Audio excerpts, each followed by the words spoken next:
Hello everyone. In this lecture, we will see how to reduce Boolean expressions.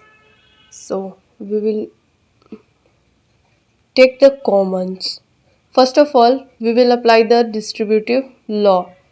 Here, A, B plus C will follow the distributive law. This one. So now, AB plus AB plus AC plus B bar B plus B bar D.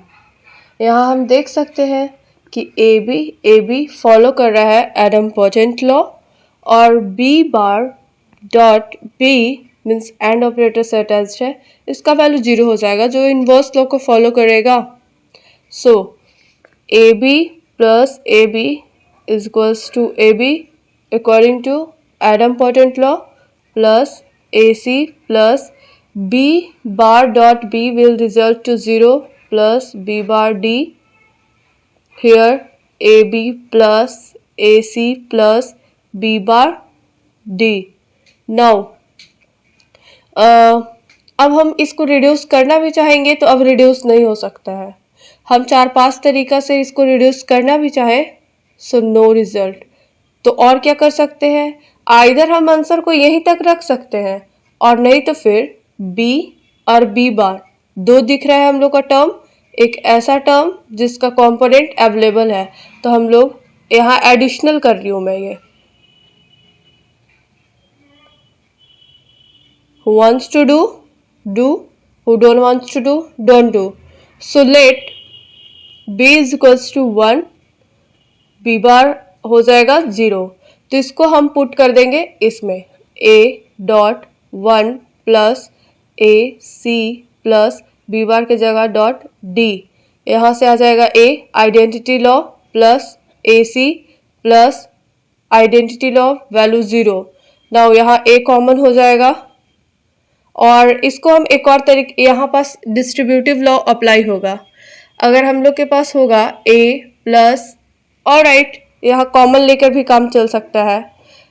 यहाँ identity law apply होगा 1 plus C that is the value 1, so a is the final reduced expression. Now we will solve this question.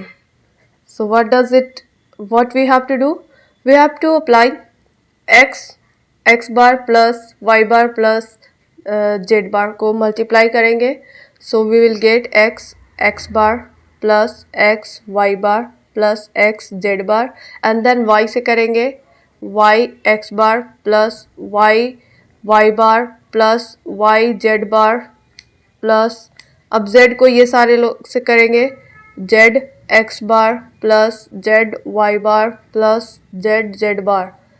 अब ये सारे term को हम लोग x से multiply करेंगे। फर्स्ट ऑफ ऑल इसको रिड्यूस कर लेते हैं, तो यहाँ इन्वर्स लॉ फॉलो हो रहा है, तो ये वैल्यू 0 दे दिया प्लस x y बार प्लस x z बार प्लस y x बार प्लस यहाँ भी इन्वर्स लॉ फॉलो हो रहा है, ये भी वैल्यू 0 हो गया प्लस y z बार प्लस z x बार प्लस z y बार प्लस यहाँ भी इन्वर्स लॉ फॉलो हो रहा है, ये भी 0 हो गया वैल्यू। नाउ यहाँ कुछ सिमिलर टर्म्स दिख रहे होंगे, तो जहाँ सिमिलर टर्म्स दिख रहे हैं वहाँ पास क्या अप्लाई होगा, एडम्पोर्टेंट लॉ। सो हम लोग यहाँ देख सकते हैं कि कोई भी सिमिलर टर्म्स अभी हम लोग को नहीं मिल रहा है। नाउ x को मल्टीप्लाई करेंगे सारे से, x y बार प्लस x z बार प्लस y x बार x प्लस y z बार x प्लस z x बार x प्लस z y बार x। नाउ इसमें हम लोग देखेंगे कि क्या क्या सॉल्व कर सकते हैं। तो यहाँ पास एडम्पोर्टेंट लॉ अप्लाई होगा, वैल्यू हो जाएगा x, मिला हम लोग को x y बार प्लस x z बार प्लस यहाँ पास इन्वर्स लॉ फॉलो होगा, वैल्यू देगा 0, y dot 0 identity law follow होगा और वैल्यू हो जाएगा 0। नाउ x y z बार प्लस यहाँ भी इन्वर्स लॉ फॉलो होगा, वैल्यू होगा 0, z डॉट 0 आइडेंटिटी लॉ के थ्रू इसका भी वैल्यू 0 प्लस एक्स वाई बार जेड। हम लोग यहाँ तक सॉल्व कर लिए। अब हम लोग देखेंगे कि क्या हम लोग कर सकते हैं। तो ये सारा टर्म में हम लोग देख रहे हैं कि हम लोग को x कॉमन मिल रहा है। और क्या दिखने को मिल रहा है, तो अगर हम लोग x जेड बार और x यहाँ देख सकते हैं कि x वाई बार प्लस एक्स वाई बार जेड में से अगर हम लोग x वाई बार को कॉमन ले तो यहाँ मिलेगा 1 प्लस जेड। ऐसा क्यों लिए हम लोग? इसलिए लिए कि ताकि इसका वैल्यू 1 आ जाए। प्लस ये दोनों में देखेंगे कॉमन तो x जेड बार 1 प्लस वाई। अब हम लोग को पता है कि आइडेंटिटी लॉ के थ्रू ये दोनों का वैल्यू क्या हो जाएगा, 1। अगर वैल्यू 1 हो जाएगा तो फिर बचेगा x वाई बार प्लस x जेड बार। अब ये दोनों में कॉमन क्या आ जाएगा, x। तो या तो हम लोग यहीं तक छोड़ देंगे या फिर यहाँ तक लेते आएंगे। तो यहाँ तक भी सही है और ये कॉमन लेने के बाद भी सही है। Thank you.